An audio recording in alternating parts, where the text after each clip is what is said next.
નમસ્કાર મિત્રો, ફરી એકવાર હાર્દિક સ્વાગત છે મિત્રો તમારું અમારા આજના નવા વિડીયોમાં. જો તમારા લગ્ન ન થતા હોય તો મિત્રો, જો તમે આ કાળા દોરાનો એક ઉપાય કરી લેશો તો તમારા દીકરા કે દીકરીના લગ્ન જલ્દી થઈ જશે. તેમજ જો તમારી ઉંમર વધી ગઈ હોય, આથી માગું આવતું ન હોય તો આ ઉપાય તમારા માટે બહુ ઉપયોગી છે. તો મિત્રો, વિડીયોમાં આગળ જતાં પહેલાં જો તમે ઈચ્છતા હોવ કે માતાજીની કૃપા તમારા લગ્ન જલ્દી થઈ જાય તો વિડીયોને લાઈક કરી અને કોમેન્ટ બોક્સમાં જય માતા જરૂર લખી દેજો. મિત્રો, આજના વિડીયોમાં આપણે વાત કરશું કે આ શ્રાવણ મહિનામાં કેવી રીતે આ કાળા દોરાનો ઉપાય કરીને તમારા દીકરા કે દીકરીના લગ્નના યોગ બનાવશો. અને આ કેવી રીતે ચમત્કારી ઉપાય છે કે જે તમારી લગ્નની મનોકામના છે એ પૂરી કરી શકે. આ ઉપાય છે એ જ્યોતિષશાસ્ત્રમાં બહુ જ ચમત્કારી માનવામાં આવ્યો છે. મિત્રો, આ કાળો દોરો છે એ નકારાત્મક ઉર્જાને સમાપ્ત કરી દે છે, પણ કાળા દોરોનો એક નાનો ઉપાય છે એ તમારા નસીબને આખું ચમકાવી શકે છે. તો મિત્રો, આ કાળો દોરો છે એ પગમાં અથવા તો હાથમાં બાંધવામાં આવે છે. તો એક પ્રથા છે કે એ આજકાલથી નથી પણ ઘણા વર્ષોથી ચાલી આવેલ છે. ઘણા લોકો છે એ હાથમાં પણ આ કાળો દોરો બાંધે છે, તેમજ પગમાં બાંધે છે અને ગળામાં પણ આ કાળો દોરો બાંધે છે. તો આનું કારણ શું હોઈ શકે છે? તો આ બધી જ માહિતી તમને આ વિડીયોમાં જાણવા મળશે. આથી આ વિડીયોને તમે આખો જોશો. મિત્રો, તમે પણ જાણશો કે આ શ્રાવણ મહિનો છે, બહુ પવિત્ર મહિનો છે. આથી તમે મા પાર્વતી અને ભગવાન શંકરની પૂજા તમે ગમે તેટલી રીતે કરી શકો છો. તો મિત્રો, તમે કોઈ પણ વસ્તુનો ઉપયોગ કરો અને એ જ્યોતિષશાસ્ત્રમાં જો પવિત્ર માનવામાં આવી છે એ વસ્તુને અર્પિત કરીને તમે તમારી મનોકામના પૂર્ણ કરી શકો છો. પછી ભલે તે ધન સંપત્તિને લગતી હોય અથવા ઘરમાં સુખ સમૃદ્ધિને લગતી હોય અથવા તો તમારા બાળકોના લગ્નમાં વિલંબ આવતો હોય તો પણ આ ઉપાય છે એ કામ કરે છે. મિત્રો, જે દીકરા કે દીકરીના લગ્નનો યોગ નથી બની રહ્યો કે જે દીકરા કે દીકરીના લગ્ન જલ્દી થઈ નહીં રહ્યા, તેમજ તેની કુંડળીમાં જો દોષ હોય અથવા તો તેના ઘરમાં વાસ્તુ દોષ હોય કે જેને લીધે તેના લગ્ન નથી થતા, તો આ બધી જ વસ્તુઓનું સમાધાન આ વિડીયોમાં તમને મળી જશે. બસ આ વિડીયોને એક ઉપાય તમે કરી લેજો. આ ઉપાય બહુ ચમત્કારી માનવામાં આવ્યો છે. મિત્રો, શ્રાવણ મહિનામાં તમે આ ઉપાય છે એ ગમે ત્યારે કરી શકો છો, પણ આ ઉપાય તમે અવશ્ય કરજો. જો એક માં છે એ દીકરા અથવા તો દીકરી માટે કરવા માગે છે તો તે પણ કરી શકે છે. પોતે ઈચ્છતા હોવ તો તે પણ આ ઉપાય કરી શકે છે. મિત્રો, જો તમે આ કાળા દોરાનો ઉપાય કરી લેશો તો તમે વિશ્વાસ રાખજો કે આ શ્રાવણ મહિનામાં તમારા માટે અવશ્ય માગું આવશે, તેમજ તમારા લગ્ન પણ થઈ જશે. આથી આ મહિનામાં જો માગું આવ્યું તો તમારે સમજવું કે તમારું દાંપત્ય જીવન છે એ બહુ સુખી રહેવાનું છે. આથી તમે એવું જ સમજજો કે ભગવાન ભોળાનાથે તમારી પ્રાર્થના છે એ સાંભળી લીધી છે. આનો મતલબ એમ છે કે તમે સાચા હૃદયથી શંકર ભગવાનને પ્રાર્થના કરી છે. તેની સાથે જ જ્યારે તમે આ ઉપાય કરો છો તો તમારે સાચી શ્રદ્ધાથી આ ઉપાય કરવાનો છે કે જેથી તમારી મનોકામના છે એ અવશ્ય પૂર્ણ થાય. મિત્રો, આ ઉપાયને કઈ રીતે કરવાનો છે તો આ બધી વિધિ છે એ તમને આ વિડીયોમાં જાણવા મળશે. તો મિત્રો, વિડીયોમાં આગળ વધતા પહેલાં તમે તમને વિનંતી છે કે આ વિડીયોની શરૂઆતથી લઈને અંત સુધી આખો જોજો કે જેથી કરીને આ ઉપાયની આખી માહિતી તમને મળી શકે. કારણ કે મિત્રો આ ઉપાય તમે આખો જોશો તો જ તમને આ ઉપાયનું ચમત્કારિક ફળ મળશે. પછી તમારી જે પણ મનોકામના હશે એ જલ્દી જ પૂર્ણ થશે. તો મિત્રો વિડીયોમાં આગળ વધતા પહેલાં હું તમને વિનંતી કરું છું કે જો આ વિડીયો તમને ગમે તો લાઈક કરી દેજો. તેથી આ ચેનલ પર નવા છો તો ચેનલને સબસ્ક્રાઈબ કરજો કે જેથી કરીને તમને આવા જ વિડીયો છે એ મળતા રહે. તેની સાથે જ જો મિત્રો તમારા કુટુંબમાં અથવા તો તમારા સાથે મિત્ર કોઈ હોય કે જેના પણ લગ્ન ન થઈ રહ્યા હોય તો તેને પણ આ વિડીયો તમે શેર કરજો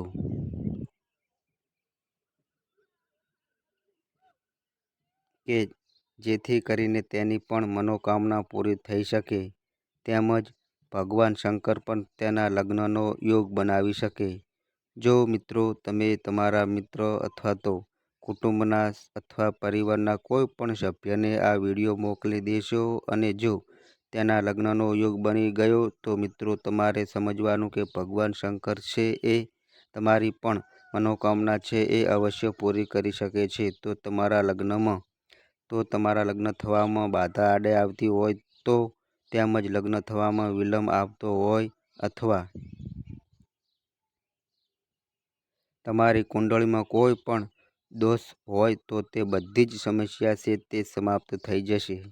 તમારે બસ આ કાળા દોરાનો એક ઉપાય છે એ કરી લેવાનો છે. તો મિત્રો ઘણીવાર એવું થાય છે કે આંતરિક શક્તિ ઓછી હોવાના કારણે વ્યક્તિને નજર જલ્દી જ લાગી જાય છે. આથી કોઈ પણ વ્યક્તિને આ કાળો દોરો છે એ અવશ્ય પહેરીને રાખવો જોઈએ. કારણ કે લગ્નમાં જો વિલંબ આવતો હોય તો આ પણ એક કારણ વિલંબનું હોઈ શકે છે. તો સૌ પ્રથમ મિત્રો તમારે એક કાળો દોરો લઈ લેવાનો છે.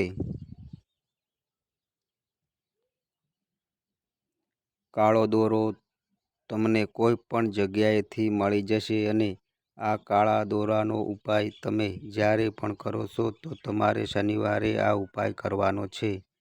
એટલે કે આજે શનિવાર છે તો તમારે આ ઉપાય કરી શકો છો. તો આના પછી મિત્રો દિવસ આથમતા તમારે હનુમાન દાદાના મંદિરમાં આ કાળા દોરો લઈને જવાનું છે અને આ કાળા દોરામાં તમારે હનુમાન ચાલીસાના બોલતા 9 ગાંઠ વાળી દેવાની છે. આ 9 ગાંઠ છે એ કાળા દોરામાં અલગ અલગ જગ્યાએ તમારે ગાંઠ વાળી દેવાની છે. હવે હનુમાનજીના ચરણોમાં જે પણ સિંદૂર છે એ કાળા દોરામાં લગાવી દેજો. એટલે કે તમે જે ગાંઠ વાળી છે એ જગ્યાએ તમે સિંદૂર લગાવી દેજો. પછી આ કાળા દોરાને તમારે તમારા પગમાં બાંધી દેવાનો છે. તો મિત્રો આ ઉપાય કરવાથી તમારી ઉપર જેટલી પણ નકારાત્મક ઉર્જા છે તે પણ દૂર થઈ જશે. તેમજ તમારા દુશ્મન દ્વારા જે પણ તમારી ઉપર નજર દોષ લાગ્યો છે એ જલ્દી જ નષ્ટ થઈ જશે અને જલ્દી જ તમારા લગ્નનો યોગ બનવા લાગશે. તેમજ તમારા ઘરમાં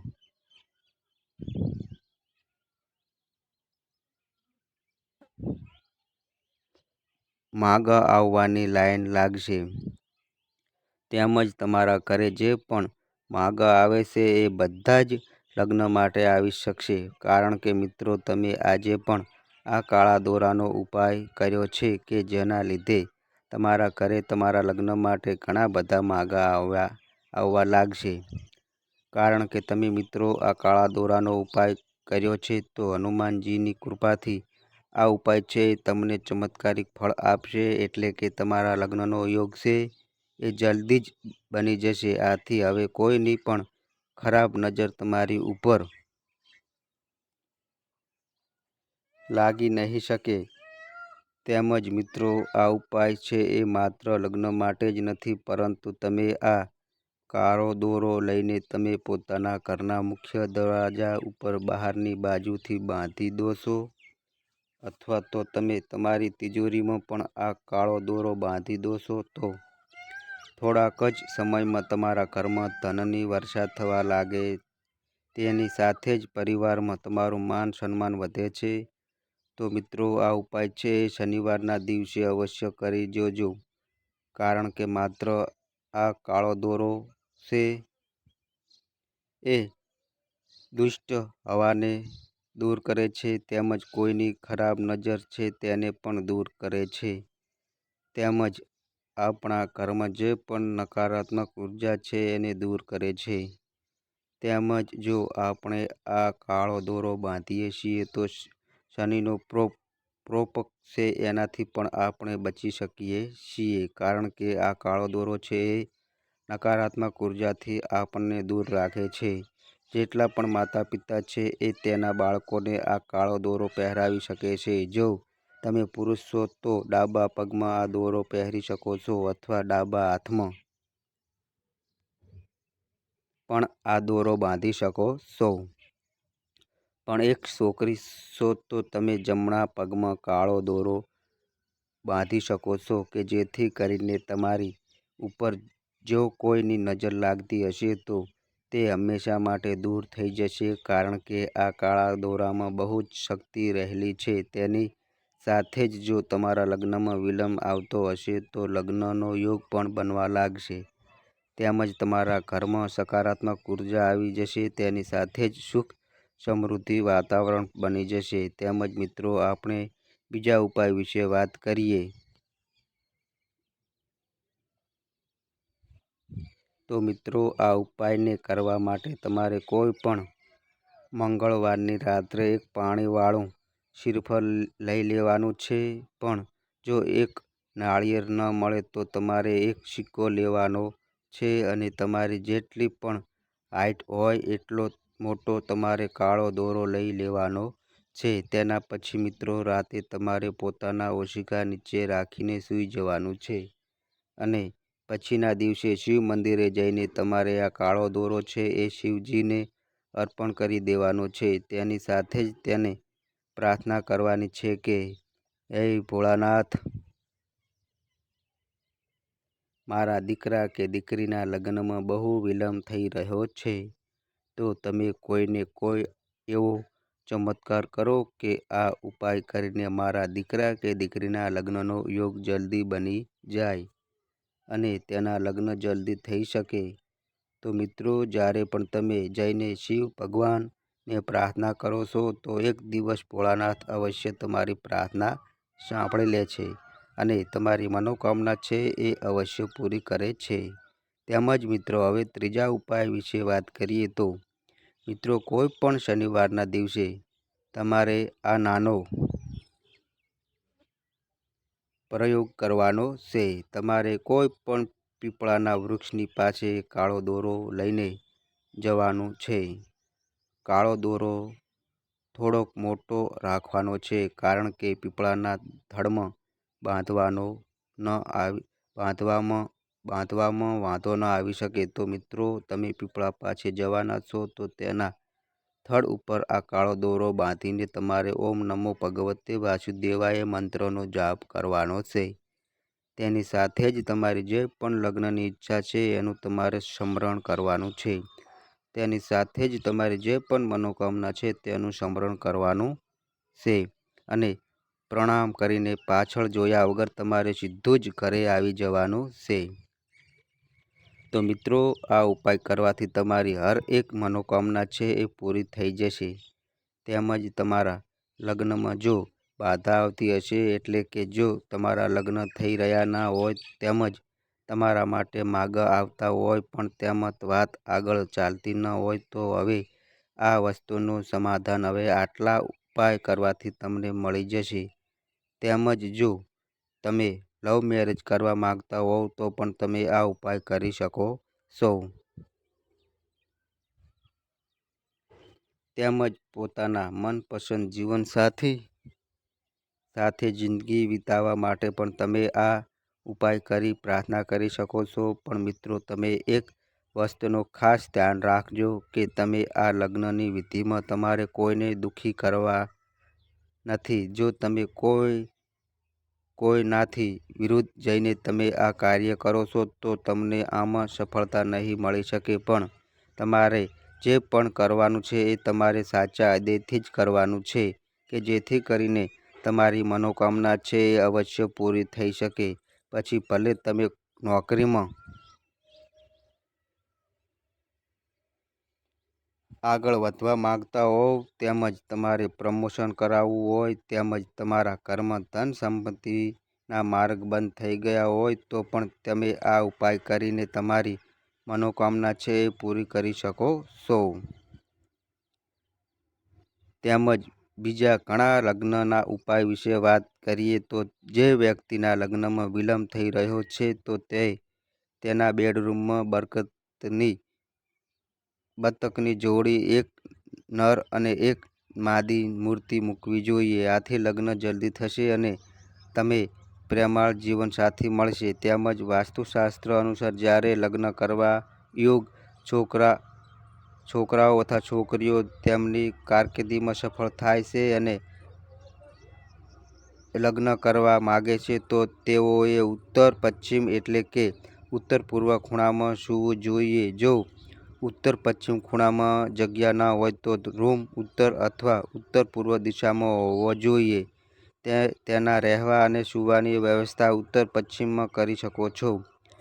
તેમજ લગ્ન માટે લાયક બાળકોના રૂમનો રંગ આસો ગુલાબી હોવો જોઈએ અથવા કોઈ પણ રંગ જે આંખોને સુંદર લાગે. તે ક્યારે પણ વધુ પડતા ઘાટા, ભૂરા,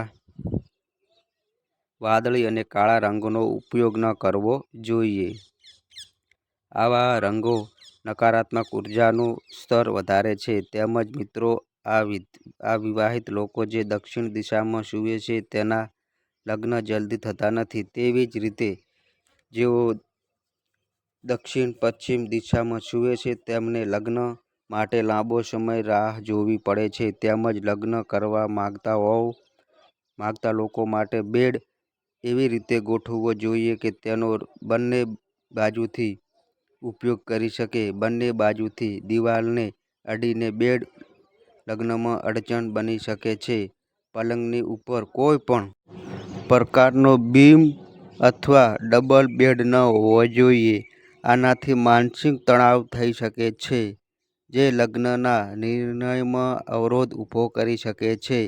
તેમજ જો લગ્ન કરવા યોગ વ્યક્તિના લગ્ન જીવનમાં અડચણો આવી રહી હોય તો એવા વ્યક્તિના બેડરૂમમાં ક્યારેય કાતર, છરી અને તીક્ષ્ણ વસ્તુઓ દક્ષિણ પશ્ચિમ દિશામાં ન રાખવી જોઈએ. તેમજ જે લોકો લગ્ન કરવા ઈચ્છે છે તેઓએ તેમના બેડરૂમની ઉત્તર દિશાની દિવાલ પર રાધા કૃષ્ણ, શિવ પાર્વતી અથવા કોઈ પણ વિવાહિત યુગલની તસવીર લગાવવી જોઈએ. આનાથી જલ્દી લગ્ન થવાની સંભાવના વધી જાય છે. તેમજ લગ્ન કરવા યોગ યુવતીઓના બેડરૂમમાં દક્ષિણ પશ્ચિમ દિશામાં 2 સક્રિય સ્ટીકર મૂકો. આ સાથે લગ્ન જલ્દી થશે અને તમને શ્રેષ્ઠ જીવનસાથી મળશે. વાસ્તુમાં પીનીના ફૂલને જલ્દી લગ્ન માટે શ્રેષ્ઠ માનવામાં આવે છે. લગ્ન માટે લાયક બાળકોના બેડરૂમની બહાર પીની ફૂલોની તસવીર લગાવવામાં આવે તો લગ્ન જલ્દી અને સારા થાય છે. તેમજ જ્યોતિષશાસ્ત્ર અનુસાર છોકરાના લગ્ન માટે ગુરુને જવાબદાર ગ્રહ માનવામાં આવે છે. જો કુંડળીમાં ગુરુની સ્થિતિ મજબૂત હોય તો છોકરીના લગ્ન જલ્દી થાય છે. તેથી જ્યોતિષીય વિદ્યા કન્યાઓને ગુરુને મજબૂત કરવાની સલાહ આપે છે. આ માટે છોકરીઓને ગુરુવારે પીળા વસ્ત્રો પહેરવાની સલાહ આપવામાં આવે છે. તેમજ ઘણી વખત ઘરમાં વાસ્તુ દોષના કારણે લગ્નમાં અવરોધ આવે છે. આ માટે એવા વાતનું ધ્યાન રાખવું જરૂરી છે કે બેડરૂમમાં કોઈ પણ પ્રકારની ભારે કે વજનદાર વસ્તુઓ ન રાખો, જેના કારણે વાસ્તુ દોષ થાય છે. તેમજ વહેલા લગ્ન નિષ્ક્રિય કરવા માટે ભગવાન ગણેશની પૂજા કરો. ભગવાન ગણેશની પૂજા કરવાથી બુધ ગ્રહ પણ બળવાન બને છે. ખાસ કરીને ભગવાન ગણેશને મોદક અર્પણ કરવાથી અવિવાહિત છોકરાઓ જલ્દી લગ્ન કરી શકે છે. છોકરીઓ ભગવાન ગણેશને પૂવા અર્પણ કરી શકે છે. તેમજ મિત્રો લગ્નમાં આવતી અડચણો દૂર કરવા માટે ગુરુવારે કેળાના છોડને હળદર મિશ્રિત પાણી અર્પિત કરવું જોઈએ. આ પછી ગુરુને મંત્રનો 108 વાર જાપ પણ કરવો જોઈએ. જ્યોતિષનું માનવું છે કે ગુરુવારે પાણીમાં હળદર મિક્સ કરીને સ્નાન કરવાથી પણ લગ્નની શક્યતા વધી જાય છે. તેમજ હળદર ગુરુ ગ્રહની પ્રતિનિધિત્વ કરે છે. ગુરુ ગ્રહને મજબૂત કરવાથી લગ્નમાં આવતા અવરોધ પણ દૂર થાય છે. આવી સ્થિતિમાં તમારે તમારા આહારમાં હળદરનો શક્ય તેટલો ઉપયોગ કરવો જોઈએ. આટલું જ નહીં, તમારે નહાવાના પાણીમાં 1 ચપટી હળદર નાખીને તે પાણીથી સ્નાન કરવું જોઈએ. દરરોજ રાત્રે હળદરવાળું દૂધ પીવાથી તમને ફાયદા પણ થશે જોવા મળશે. તેમજ જો તમારા લગ્ન જીવનમાં કોઈ સમસ્યા છે અથવા તમે લગ્ન વિશે કોઈની સાથે વાત કરી શકતા નથી, તો એવું પણ થઈ શકે છે કે તમારી કુંડળીમાં રાહુ દોષ છે. તેનાથી છુટકારો મેળવવા માટે તમારે નિયમિત રીતે મા દુર્ગાની પૂજા કરવી જોઈએ. તેમજ આ બધું જૂની યુક્તિ છે અને ધાર્મિક શાસ્ત્રોમાં પણ તેનો ઉલ્લેખ છે. જો કોઈ પણ છોકરાના લગ્ન ન થઈ શકતા હોય અથવા તો તેને પોતાની મનપસંદ જીવનસાથી ન મળતો હોય તો શિવલિંગ પર નિયમિત જળ ચડાવો અને હોળ સોમવારનું વ્રત પણ રાખો. આવો કરવાથી ભગવાન શિવ તમારી મનોકામના ચોક્કસ પૂર્ણ કરશે. તેમજ ગૌરીશંકરને રુદ્રાક્ષ ધારણ કરો. જો કે ગૌરીશંકર રુદ્રાક્ષ વૈવાહિક સંબંધોને મધુર બનાવવા માટે છે, પરંતુ તે લગ્ન આવતા અવરોધને દૂર કરવામાં પણ ઉપયોગી છે. તેમજ જો તમારી દીકરીના લગ્ન ન થઈ રહ્યા હોય તો તમારે ઘરની જૂની સાવરણી ખોલીને શુક્રવારે ચોકડી પર લાવી દેવી જોઈએ. આમ કરવાથી શુક્ર પ્રબળ બને છે અને લગ્ન જીવનમાં આવતી અડચણો દૂર થાય છે. તેમજ જો તમારી કુંડળીમાં બુધ નબળો હોય તો તમારે દર બુધવારે ગાયને લીલો ચારો ખવડાવવો જોઈએ. લીલા ઘાસ ઉપરાંત તમે ગાયને પાલક પણ ખવડાવી શકો છો. આ કરવાથી તમને ફાયદો પણ થશે. તેમજ જો તમે લગ્ન માટે કોઈ છોકરાને જોવા જઈ રહ્યા છો તો તમારે હંમેશા તમારા સીધા પગને તે જ જગ્યાએ રાખવો જોઈએ જ્યાં તમે છોકરાને મળવા જઈ રહ્યા છો. આમ કરવાથી મામલો ઝડપથી ઉકેલાઈ જાય છે અને લગ્ન થવા યોગ બને છે. તો મિત્રો, જો આ માહિતી તમને ગમી હોય તો વિડીયોને લાઈક કરો, શેર કરો અને મિત્રો અમારી ચેનલ પર નવા આવ્યા હોય તો મિત્રો ચેનલને સબસ્ક્રાઈબ કરો. તો બસ મિત્રો, આજે આટલું. ફરી મળીએ એક નવા વિડીયો સાથે. ત્યાં સુધી બધાય મિત્રોને હર હર મહાદેવ.